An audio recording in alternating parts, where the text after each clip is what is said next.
Olá, a graça e a paz novamente. Estamos aqui para dar continuidade à lição de número 5, que tem por tema a prática de testemunhar o Evangelho. Sugestões. São as várias sugestões que essa lição está nos dando de como fazer isso de forma mais eficaz, de forma que realmente o nosso testemunho ele alcance o seu objetivo, que é de fazer com que aquela pessoa abra o coração para Cristo, para Jesus, né? Estávamos no tópico de número 3, falando sobre a necessidade que o cristão tem de conhecer a palavra de Deus.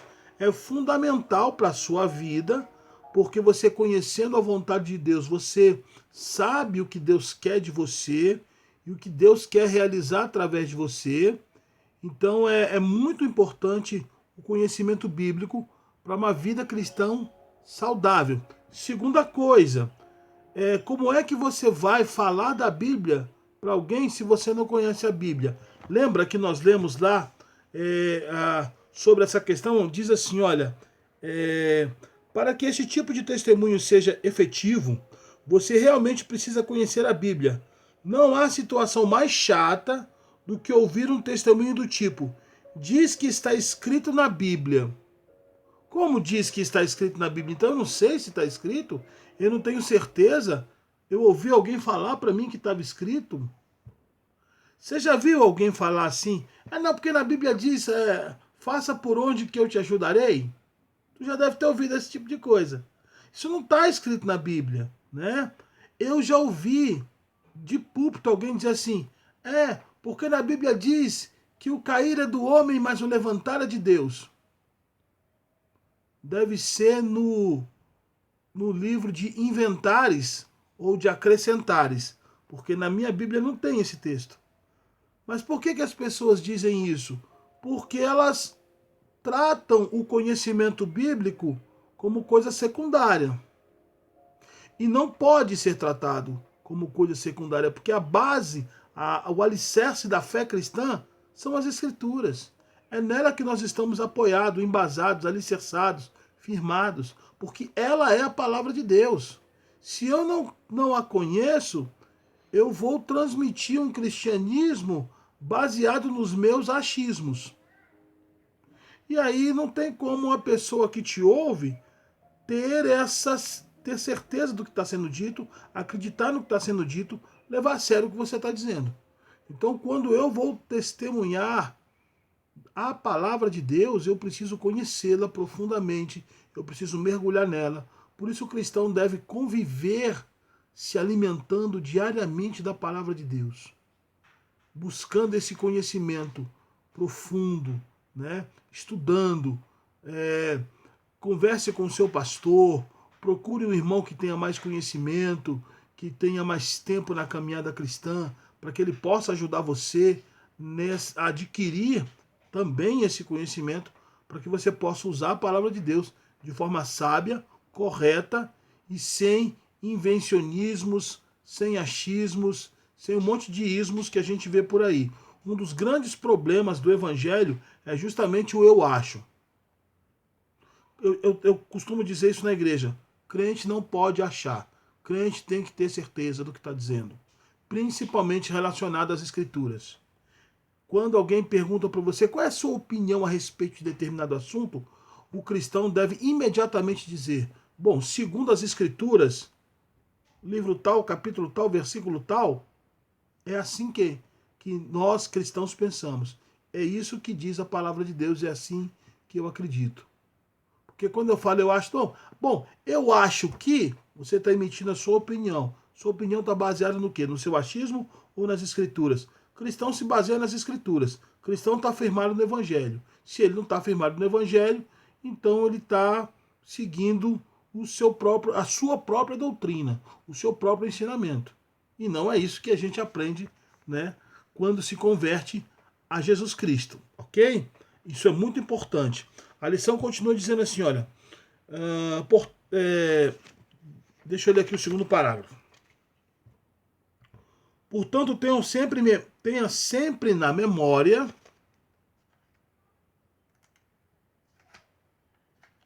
demorei para passar a página. Alguma passagem bíblica Estude e conheça a palavra e o que é essencial. Fale com sabedoria, brandura e firmeza. Ou seja, você conhece a palavra de Deus? Ok. Use a palavra de Deus com sabedoria. Use a palavra de Deus com brandura. Ela não pode ofender a quem ouve. Ela não pode ser como uma espada enfiada no coração de quem ouve. Ela tem que ser como uma mão que ampara, uma mão que sustenta, uma mão que afaga. Mesmo quando o assunto é delicado, é um assunto controverso, é um assunto que popularmente não é aceito, né? Não importa. O que importa é, como disse lá no início da introdução, lembra? Não é o que vai ser dito, mas como vai ser dito. Tem que dizer? Tem que dizer. Agora, a forma como isso vai ser dito depende de você, tá bom? Pense sobre isso, porque é muito importante. Tópico de número 4, para a gente poder estar encerrando essa lição. Diz assim, olha, testemunho em seu agir. O que é testemunho em seu agir? É a forma como você vive. Tem uma frase que é atribuída a São Francisco de Assis que diz assim, olha, quando for pregar, não, desculpa, diz assim, pregue o evangelho todo o tempo. Se necessário for, use as palavras. Ou seja, a frase está dizendo, afirmando que a minha pregação deve ser a forma como eu vivo, as minhas atitudes, o meu modo de agir. E quando necessário, eu uso as palavras. Ela complementa. Você está entendendo? É um complemento das minhas atitudes. Por que a palavra ministrada, dita, o ensinamento de Jesus tinha tanta força? Porque ele falava daquilo que ele vivia. As pessoas viam aquilo que ele ensinava na vida dele. Isso é poderosíssimo, né? Se as pessoas veem amor na sua vida, quando você falar de amor, as pessoas vão ter o exemplo de você agindo, tá? É isso aqui que o texto que nós vamos ler agora, do tópico de número 4, vai falar para nós. Diz assim, olha, a forma como agimos impacta muito mais do que o que falamos. A comunicação mais efetiva do reino de Deus se dá através das nossas respostas aos problemas que enfrentamos no dia a dia. Você já ouviu falar na expressão crente do pau oco, mentiroso, hipócrita e outras ainda mais pejorativas, que infelizmente muitos de nós usávamos ao nos referir aos cristãos antes de conhecer a Cristo? Pois é, as pessoas estão sempre de olho em nosso proceder diário. Quantas vezes debatemos, defendemos Cristo com tanta ênfase no cafezinho com os colegas de trabalho e depois eles nos vêm fazendo algo que os deixa de boca aberta? Como pode? Você fala de amor, mas age com truculência, você é áspero, você é duro no trato com as pessoas, as suas respostas são sempre ásperas, ríspidas, né? Você está sempre com o semblante fechado, né? As pessoas te dão bom dia, você dá um bom dia frio, bom dia. Nunca tem um sorriso no rosto, você não é amável com as pessoas, você não é amável com as crianças, você é intolerante com elas, com os animaizinhos, né? Minha filha me chama muita atenção. Pai, quem não gosta dos bichinhos não vai para o céu. Eu acho que talvez ela esteja certa. Mas enfim, você fala uma coisa, mas as suas atitudes estão completamente contrárias à forma como você age. Como é que as pessoas vão acreditar, levar a sério aquilo que você diz, se o que você diz não está aplicado na sua vida? Você entende o que eu estou querendo dizer? É fundamental, é de suma importância que o seu proceder esteja alinhado, esteja em consonância com o que você diz. Vamos dar continuidade aqui. Nossas atitudes, nossas respostas aos problemas precisam ser coerentes com a nossa fé. Simples assim. Sem coerência, sem credibilidade. Tá?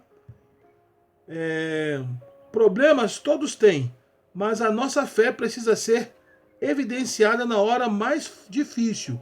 Nunca subestime o poder do testemunho das suas ações.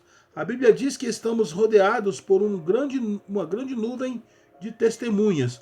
Por favor, leia por completo o capítulo de número 11 da Epístola aos Hebreus. Precisamos e podemos, pelo poder do Espírito Santo, agir como Cristo nos ensinou em sua palavra. Se você carrega traumas, decepções, angústias e lhe falta compreensão dos valores do reino de Deus, participe mais da sua igreja, converse com seu pastor, deixe a palavra mudar a sua vida, que a sua vida seja um exemplo de cristão, imitador de Cristo. Imita Cristo. Essa é a nossa principal função.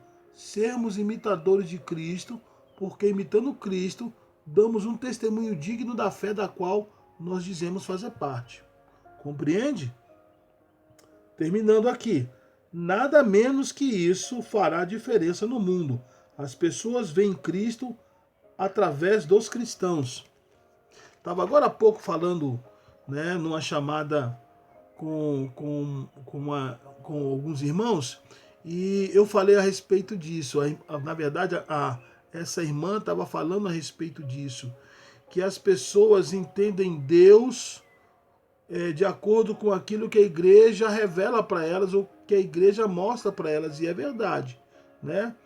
Nós que estamos na igreja, nós que fazemos parte do corpo de Cristo, nós que somos discípulos de Jesus, temos uma visão de Jesus. E às vezes algumas pessoas que estão dentro da igreja têm uma visão deturpada, distorcida da pessoa de Jesus, né? Tem gente que vê Jesus como uma pessoa muito severa, Deus como uma pessoa muito severa, que está pronto para castigar você, para castigar o seu pecado quando você erra. Deus, ele é um juiz severo. Tem pessoas que vê Deus como um velhinho de barba branca, bonzinho, que passa a mão sobre a cabeça de tudo que você faz de errado. Ele te compreende. Já viu aquela frase? Não, mas Deus me entende.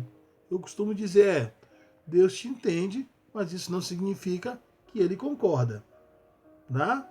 Então, assim, inclusive, essa questão de a gente ver Deus está muito ligada, muitas vezes, à nossa cultura, à nossa identidade pessoal, né?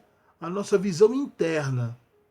E não é assim que a gente deve ver Deus.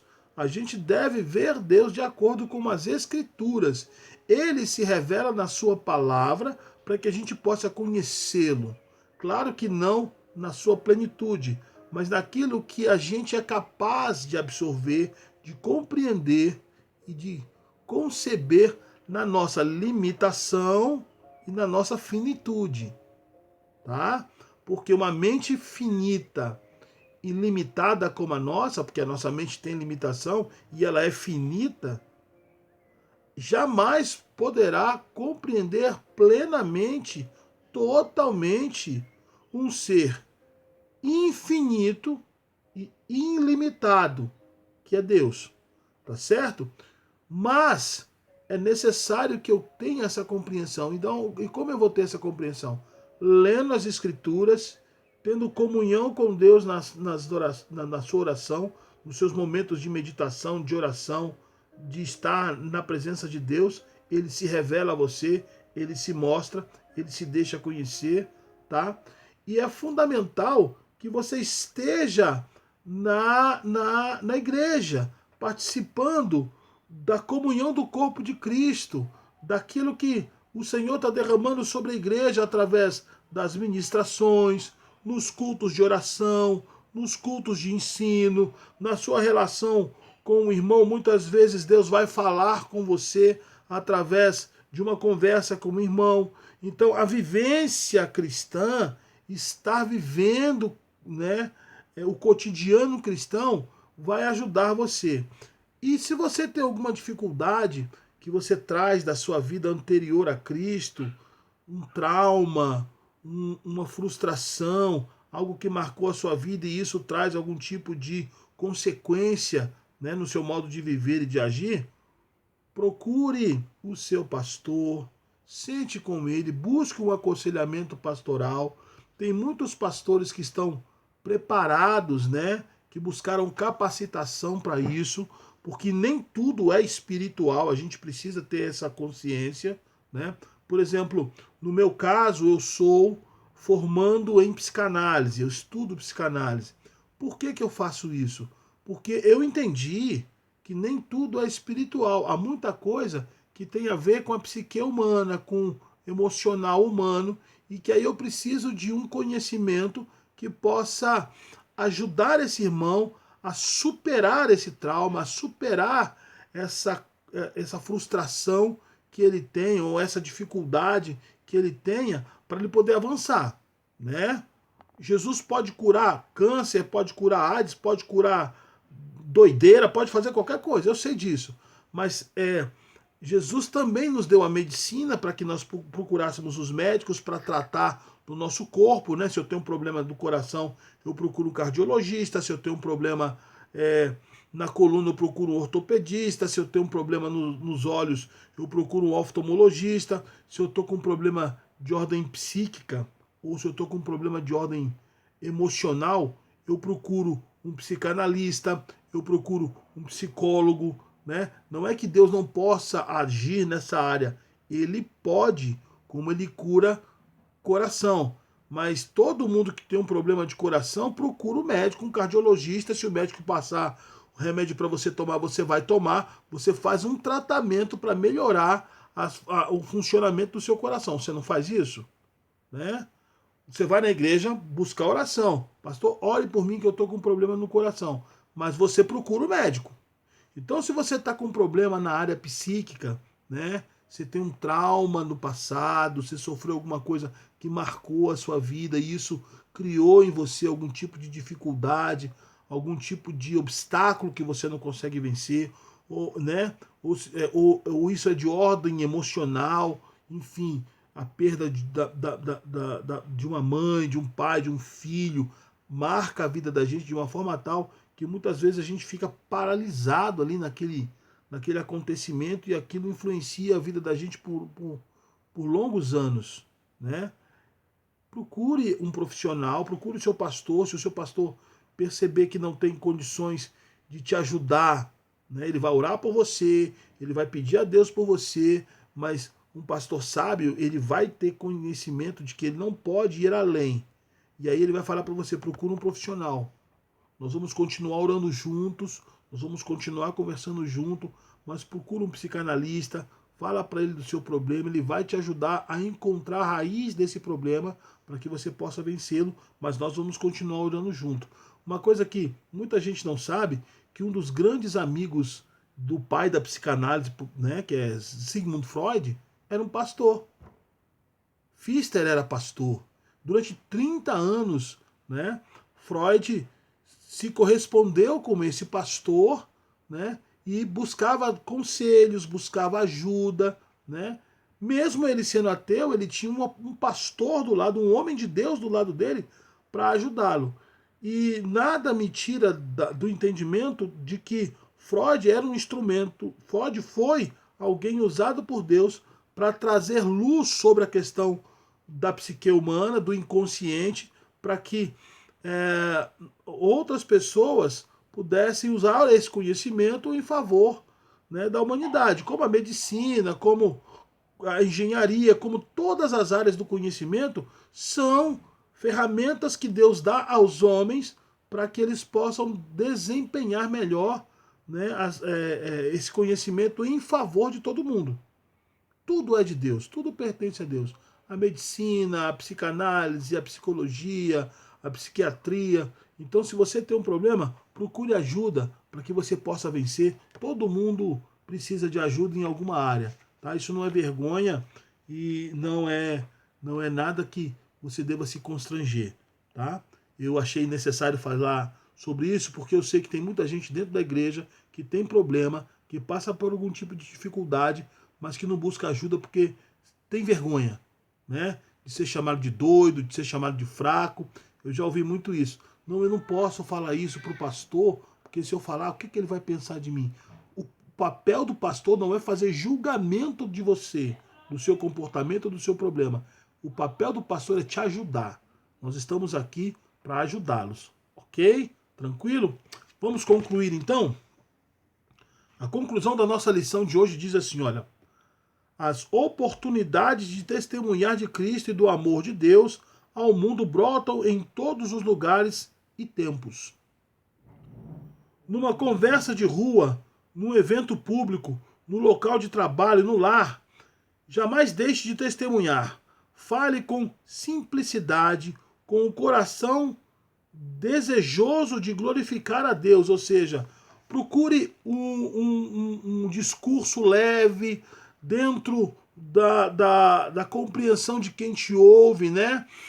Você não vai conversar com uma pessoa idosa do mesmo jeito que você vai conversar com uma pessoa de meia idade ou com uma pessoa de 30 anos, e você também não vai conversar com essa pessoa de 30 anos da mesma forma que com um jovem de 18, de 15, um adolescente, e nem vai conversar da mesma forma com uma criança de 9, de 8 anos, né? Para cada um você vai usar uma linguagem que seja compreensível de cada um que te ouve, tá? Isso é importante a gente saber, para a gente encerrar. Uma promessa maravilhosa, há uma promessa maravilhosa que você pode se apropriar agora, mas o conselheiro, o Espírito Santo que o Pai enviará em meu nome, lhes ensinará todas as coisas e lhes fará lembrar tudo o que eu lhes disse. João 14, 26. Pense com antecedência no seu testemunho. Compartilhe com os seus irmãos de fé e proclame ao mundo. Bom, encerrando a nossa lição, quero te dizer uma coisa. O seu testemunho é a Bíblia que o mundo lê, né? Nem os cristãos costumam ler a Bíblia com regularidade. É verdade, e é preciso a gente falar isso. Você sabia que menos de 80% dos crentes leem Bíblia? Diariamente, constantemente? E que menos de 50%, e que pouco mais de 50% dos líderes, pastores, presbíteros, leem Bíblia regularmente? É alarmante, mas é uma verdade, né? Então, o mundo, se nós temos essas dificuldades com a leitura bíblica, você imagina quem está fora da igreja. Você, eu, nós, a igreja, os servos de Jesus Cristo, são a Bíblia que o mundo lê. Eles vão conhecer Jesus através do nosso proceder, das nossas atitudes, do nosso falar. É assim que Deus vai se revelar a eles. Deus pode se dar a conhecer de uma outra maneira? Pode, mas comumente ele usa a sua igreja. Foi para isso que nós fomos chamados, para revelarmos Deus ao mundo. Através da palavra de Deus, através do conhecimento de Jesus Cristo, através do anúncio da salvação de Jesus. Então, se você não procede de acordo com aquilo que você diz crer, com a sua fé, com o cristianismo, se você não é um crente verdadeiro, a imagem que você vai passar para as pessoas do mundo é distorcida do Deus que você diz servir. E aí fica difícil da pessoa recebê-lo, porque ela não tem certeza se aquilo que ela está vendo é aquilo mesmo, a imagem é turva, o anúncio é meio desfocado, né? A coisa é meio distorcida, eu não tenho certeza absoluta. Isso é muito importante que eu e você tomemos cuidado. O nosso testemunho, o nosso falar, ele tem que estar em consonância, tem que estar alinhado. É isso que a lição de hoje quer nos falar. Que você se preocupe mais em ter uma vida pautada no Evangelho, que você procure conhecer mais a palavra de Deus, que você se esmere mais no seu testemunho, para que o seu evangelismo tenha êxito e alcance corações, para que o reino de Deus se expanda e mais pessoas possam conhecer o amor de Deus. Tá bom? Que o Senhor te abençoe, fique na graça e na paz do Senhor Jesus. Até a próxima lição.